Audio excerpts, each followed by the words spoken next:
बहुत समय पहले की बात है। पहाड़ों के बीच एक घने जंगल में एक विशाल पेड़ था, जहां एक अनोखा पंछी रहता था। इस पंछी की खासियत थी कि उसकी बीट में सोने के कण होते थे। लेकिन पंछी को अपनी इस खासियत का बहुत घमंड था, और यही घमंड एक दिन उसकी परेशानी का कारण बन गया। एक दिन जंगल में एक शिकारी शिकार की तलाश में आया। वह पेड़ के नीचे आराम करने लगा। उसे पंछी के बारे में कोई जानकारी नहीं थी। पंछी पेड़ की ऊंची डाल पर बैठा हुआ था। उसे लगा कि यह आदमी उसे पकड़ने की कोशिश नहीं करेगा, और उसने बिना सोचे समझे उसके सामने ही अपनी सोने के कणों वाली बीट कर दी। शिकारी ने जब यह चमचमाती बीट देखी तो वह चौंक गया। उसने गौर से देखा और समझ गया कि यह पंछी साधारण नहीं है। उसके मन में लालच आ गया। लालच में आकर शिकारी ने तुरंत जाल बिछाया और पंछी को पकड़ लिया। पंछी ने फड़फड़ाकर बचने की कोशिश की, लेकिन अब वह शिकारी के जाल में फंस चुका था। शिकारी उसे अपने घर ले गया और एक पिंजरे में बंद कर दिया। शिकारी रात भर सो नहीं पाया। वह सोचता रहा, अगर राजा को पता चल गया कि मेरे पास ऐसा पंछी है तो वह इसे मुझसे छीन लेगा और मुझे सजा भी देगा।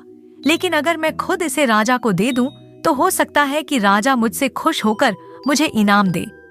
शिकारी ने तय किया कि अगली सुबह वह राजा के दरबार जाएगा। अगले दिन शिकारी पंछी को लेकर राजा के दरबार पहुंचा।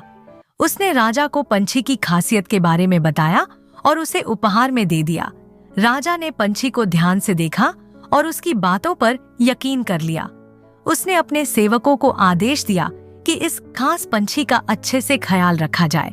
राजा के दरबार में मंत्री भी मौजूद था। उसने पंछी की कहानी सुनकर राजा से कहा, महाराज, ऐसा होना नामुमकिन लगता है। यह सब शिकारी की बनाई कहानी हो सकती है। अगर यह बात झूठी निकली तो सब हमारा मजाक बनाएंगे और हम पर हंसेंगे।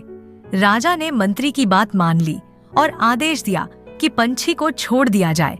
सेवकों ने पंछी को पिंजरे से बाहर निकाल दिया। पंछी उड़कर महल के दरवाजे पर बैठ गया। जाते जाते उसने फिर से सोने की कणों वाली बीट की।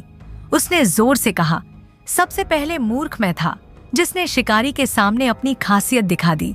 दूसरा मूर्ख शिकारी था जिसने डर और लालच में आकर मुझे राजा के पास लाकर दे दिया। तीसरे मूर्ख राजा और मंत्री निकले जिन्होंने बिना सच्चाई जाने मुझे छोड़ दिया। सच में यह राज्य मूर्खों से भरा हुआ है। यह कहकर पंछी उड़ गया और फिर कभी किसी इंसान के सामने नहीं आया। राजा, मंत्री और शिकारी अपनी मूर्खता पर शर्मिंदा रह गए।